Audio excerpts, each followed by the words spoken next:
5 نصائح لو طبقتهم تقدر تحمي نفسك من آلام أسفل الظهر بنسبة كبيرة جدا. الفيديو ده مهم جدا لحضراتكم، فممكن حضراتكم تحفظوه. الجرافيكس بتاعته بسيطة عشان تكون سهلة على حضراتكم.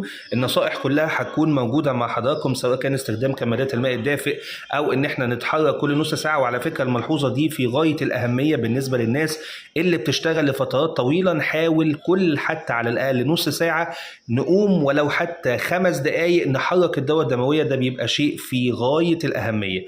وطبعا ممارسة التمارين لتقوية عضلات العمود الفقري اللي بنشرحها دايما مع حضراتكم. التمارين موجودة مع حضراتكم، الشرح بتاعها موجود فوق والتمرين موجود تحت عشان تبقى حاجة سهلة معاكم بمشيئة الله. تقدروا تعملوها سكرين شوت، تقدروا تحفظوا الفيديو. احنا تحت أمركم في أي حاجة. تمارين سهلة أعتقد مش هتاخد من وقتكم أي شيء، ولكنها ليها فعالية ممتازة لتقوية عضلات أسفل الظهر. اللي عنده أي سؤال يكتبوا لنا في الكومنتات، وما تنسوش اللايك والشير.